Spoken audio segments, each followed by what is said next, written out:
Hello, boys and girls, and welcome to another episode of the Concession Stand here on the KB Radio Network. I am your host, Kevin Reed, and this is the review of Star Wars Ahsoka Part 5, entitled Shadow Warrior, which is currently on Disney Plus.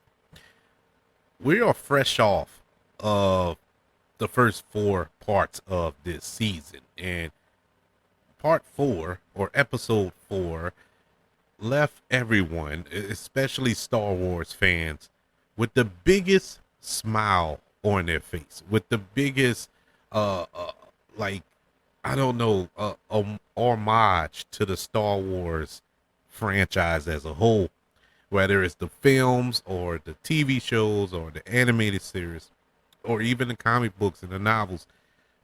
It's it just felt like Star Wars. And I was so scared coming out of part four, how the second half of this season will go. Now, I still don't know, but we got one part of it, and that was part five, Shadow Warrior. And it topped episode four. I am so shocked and surprised and uh, just full of glee. Full of glee. I'm so happy. It was like watching a movie, and this episode was only about what, 45 minutes, maybe 50. I don't know. I didn't care. I didn't care how long it was, but it felt like watching a full-length film. This episode in particular was directed by Dave Filoni, who is the creator of Ahsoka, who brought us this character in Clone Wars, and we've been following through Rebels in parts of The Mandalorian, now with her very own show. I I am so amazed, man. I really am. This was such a good episode. We last left off in part four, where Ahsoka being thrown off a cliff by Balin. She's in the world between worlds, and she awakens to find her master, none other than Anakin Skywalker himself, portrayed once again by Hayden Christensen. So when we pick up in episode five, we know that the map to Thrawn and Ezra is in pieces. It's been destroyed by Balin. Hera arrives, just a smidge too late, and Morgan and Balin and even Sabine have jettisoned away in search of Thrawn. Now we get to the planet, and Hera and Jalen and Chopper are looking around like, what's going on? Did we miss the party? And Hera eventually finds Yin, who is sadly holding Sabine's Mandalorian helmet, and he just says, and it was heartbreaking, man. He just tells Hera that I told them to stay together. I told them to stay together, work together, and they never listened. They never listened. It was just I was like, oh my God, David Tennant is doing God's work here as this droid. I mean, it was heartbreaking. I don't know. Maybe it's just me, but anyways, we go to the world between worlds, and Ahsoka and Anakin are having a discussion, and they're talking. And Ahsoka says that tells Anakin that you look young, you look like you never changed, and Anakin tells Ahsoka that you look old, you know. And Anakin explains to her that she hadn't finished her training, because we remember Ahsoka abandoned Anakin. She left him behind. She left the Jedi Order, and she never truly completed her training. And so, in particular, Anakin explains that the lesson she hadn't learned yet was whether to live or die. And so they began to have a lightsaber duel, which was beautifully choreographed and shot. I thought it was great. At one point, when Ahsoka thinks she gets the upper hand on Anakin, Anakin breaks the ground underneath her. Like, look, you still haven't learned, broke the ground beneath her, and she crashes down into a flashback in time. Now, for those who don't know how the world between worlds work, it's that's a realm that doesn't have a sense of time, I guess is the way to say it. I know I'm saying it wrong, but it's no time structure, I guess I could say. And so she flashes back in time to the Clone Wars. And we see a young actress whose name I didn't catch portraying a younger version of Ahsoka, which is the age appropriate Ahsoka from the Clone Wars series. And so it was like, oh man, we really going back. It's just a live action version. And Ahsoka asks Anakin why they were sent back to this particular mission. But he refused to answer. So they run through the battle, and Ahsoka later sees several wounded stormtroopers and cries over many of them that were lost, and she begins to blame herself for it. But Anakin tries to turn it into a teachable moment, but Ahsoka wasn't having it. And so Anakin and the troops run into battle yet again, and Ahsoka very briefly, and I thought this was, once again, this is, Dave Filoni did an amazing job directing this episode. For a moment, you see a brief flash while Anakin is walking into battle, and you see the explosions going off in the foreground, and he has his lightsaber lit up, and it's his blue lightsaber. I believe it's blue, and he's walking, and all of a sudden, just a flash, it's red. The lightsaber turns red, and you see the silhouette of Darth Vader, and it flashes back to Anakin in that present time, and Ahsoka sees this. It is like this is where she holds that guilt that she's probably the cause of him turning into Darth Vader.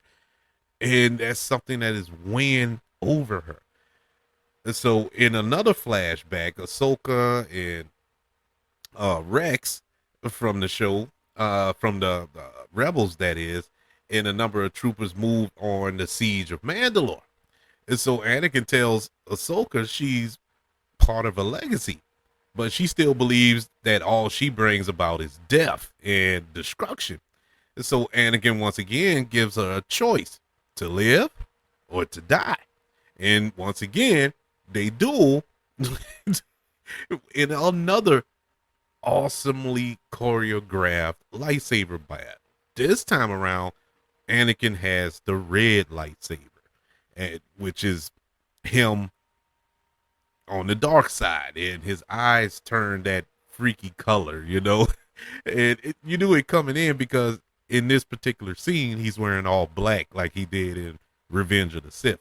And so they transfer back into the world between worlds, where Ahsoka reveals that she chooses to live, and Anakin disappears. And so once he disappears, Ahsoka is transported back to the water where she was drowning in. Now, I skipped a major part there. I wasn't meaning to. There was a scene with Jason when he's standing on a cliff and he's listening to the water, and he tells his mom, Hera, to come listen. Come listen. And so she comes and listens, and he's like, do you hear it? And she's trying to hear what he's hearing, you know what I'm saying? She's like, what, the water crashing, waves crashing, whatever.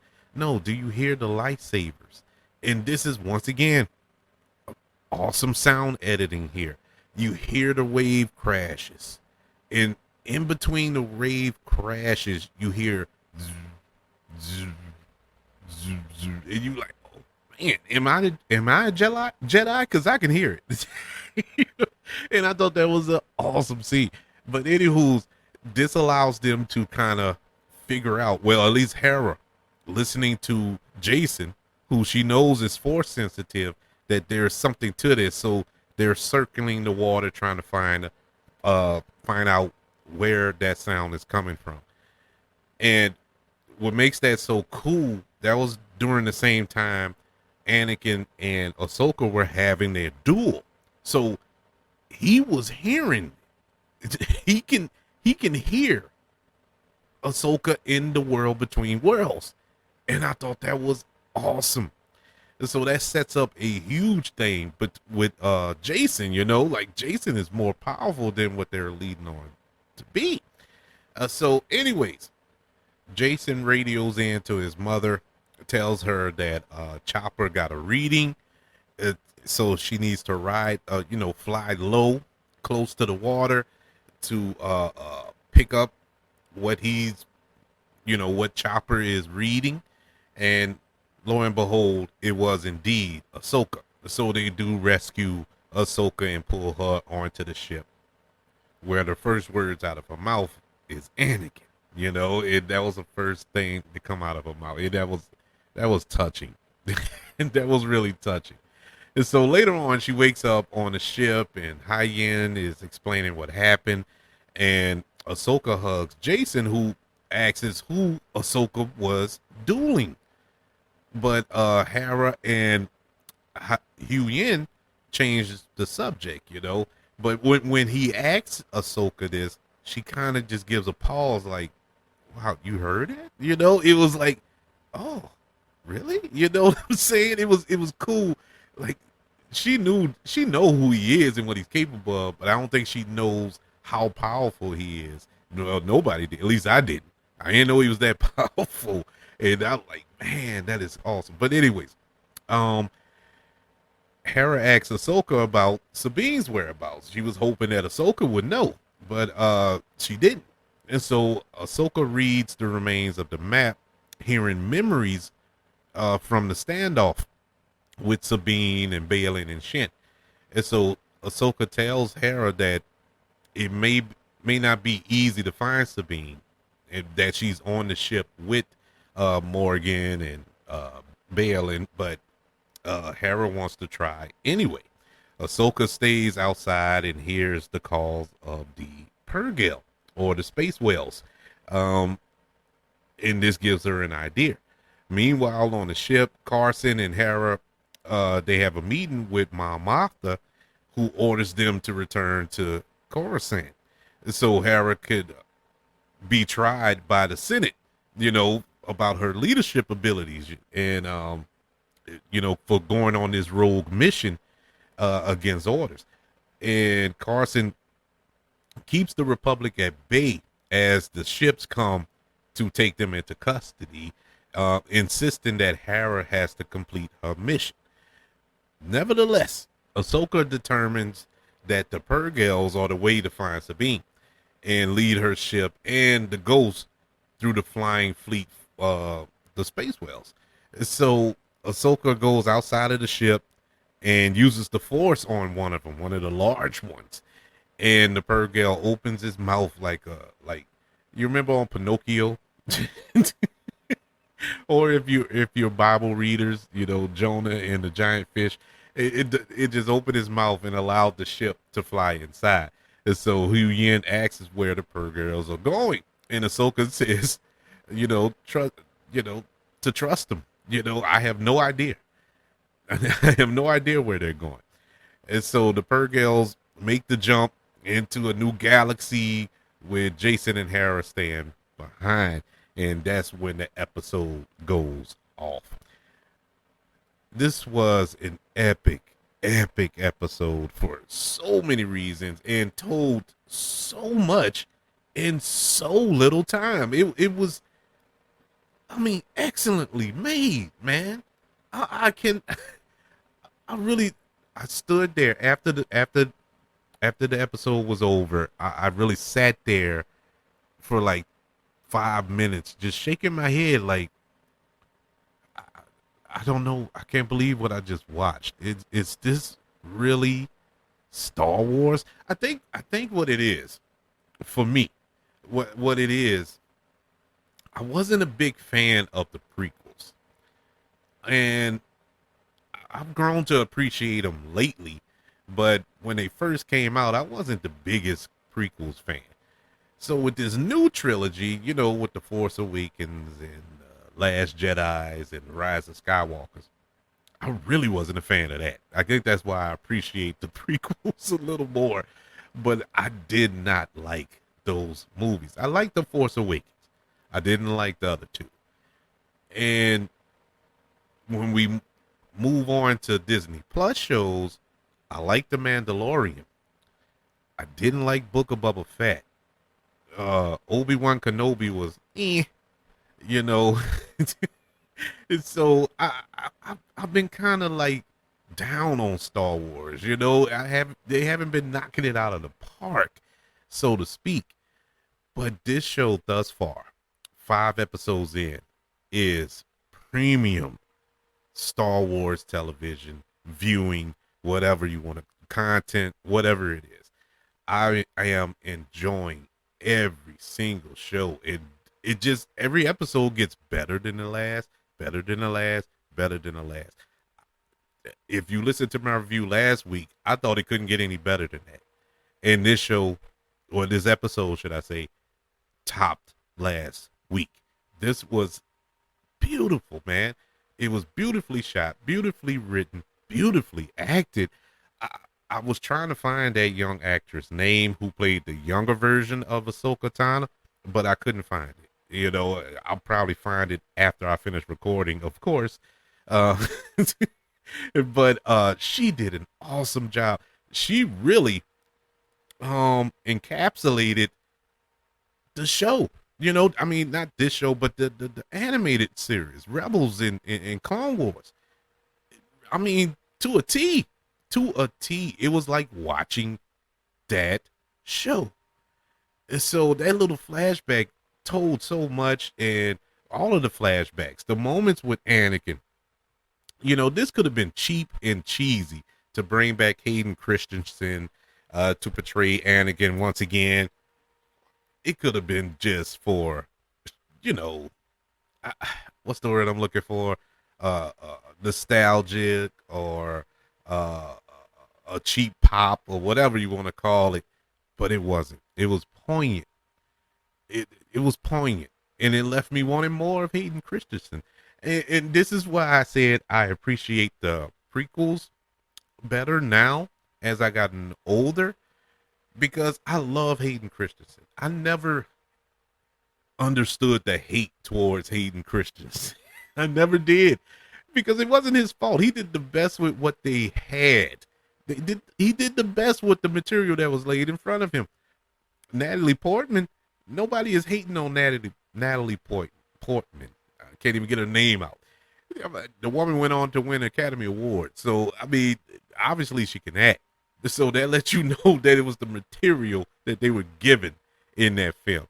I think Hayden Christensen is an awesome actor. I really enjoy him in other films, but for some strange reason, he takes the blunt of the blame as to why people don't like the prequels.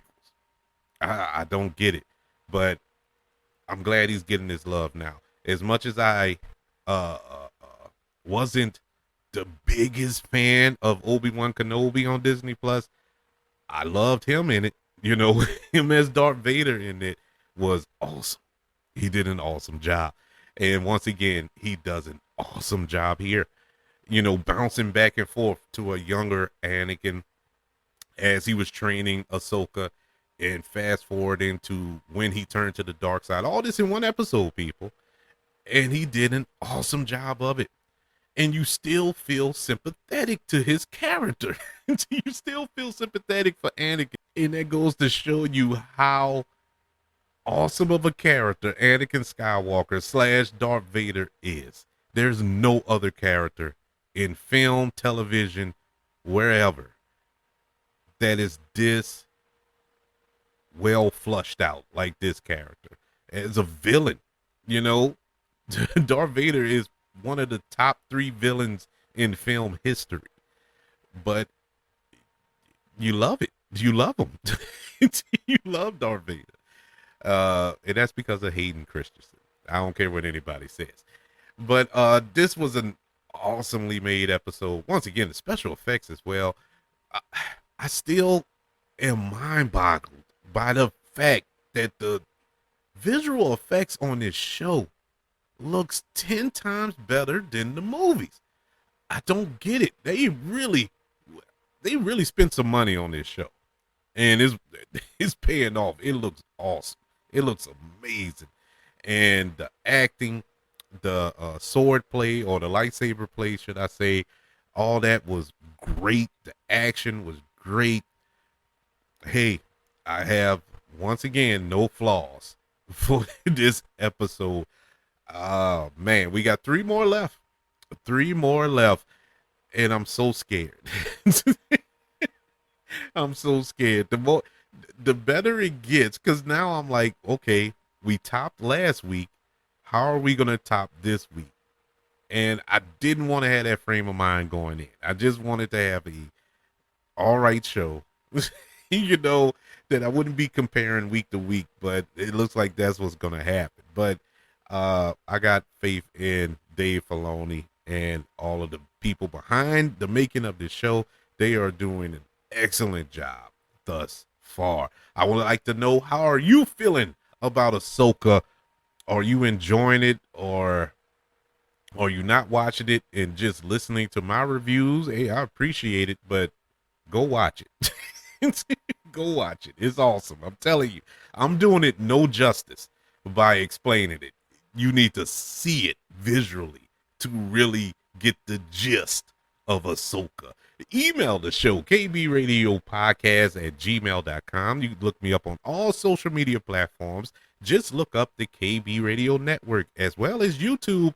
Look for the KB Radio Network channel. Subscribe and like this video if you don't mind. Also, don't forget about the 5 stars, the reviews, and sharing this show. If you are listening on Apple Podcasts, Spotify, iHeartRadio, wherever you are currently listening to the concession stand here on the KB Radio Network. Everybody, thank you for joining me for this review of Star Wars Ahsoka Part 5 Shadow Warrior. Can't wait to speak to you next week for episode 6. Until then, I want you all to know that I love you. Continue to love everyone. And until we speak again, you all be blessed.